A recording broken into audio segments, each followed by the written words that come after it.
On June 19, 2012, Secretary of State Hillary Clinton presented an award to 10 individuals from around the world for their outstanding work in the area of combating human trafficking. These heroes of today are not unlike the heroes of years gone by.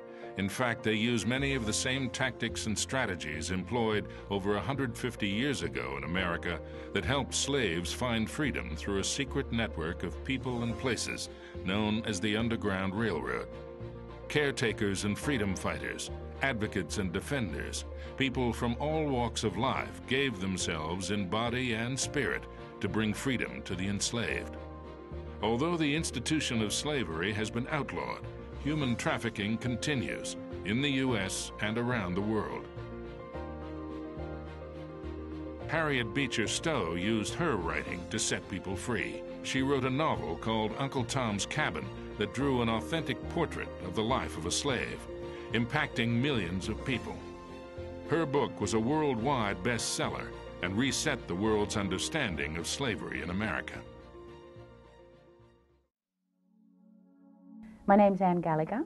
I'm from Australia originally. I'm the technical director of a regional anti-trafficking project in Southeast Asia, and I also do some consulting and advisory work for the UN. Maria Giammarinaro. I'm the Special Representative for Combating Trafficking in Human Beings of the OSCE, Organization for Security and Cooperation in Europe, based in Vienna. I'm a judge, this is my profession. My task in the OSCE is to cooperate with governments to enhance anti-trafficking policy.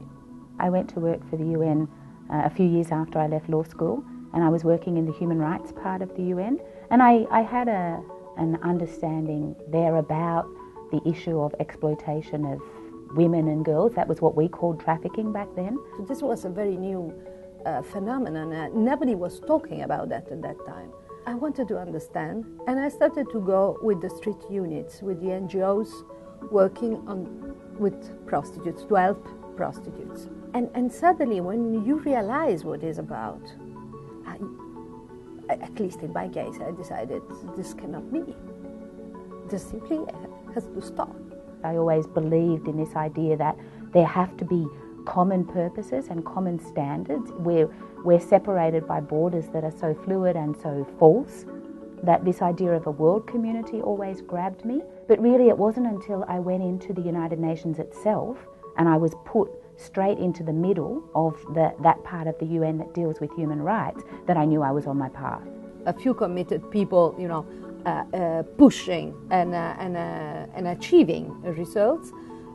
We have established an international network. To get law enforcement on your side in relation to trafficking really means changing their views on what a victim is, changing their views on the role that they have to very marginalised groups. And we've been now working with prosecutors to make sure that the work of these law enforcement bodies is dealt with appropriately up the criminal justice chain and actually results in prosecution. We have still to convince people that this is modern day slavery, because this is still not obvious.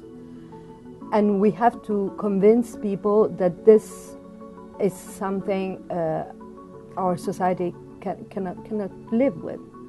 I think my best day would be when those who really hold the political power in the countries that I work in truly get behind this issue, because I do think it's important for us to work with law enforcement, with the prosecutors, with the victim support agencies. But at the end of the day, if the political leaders are not taking this thing seriously, really seriously, nothing's really going to change.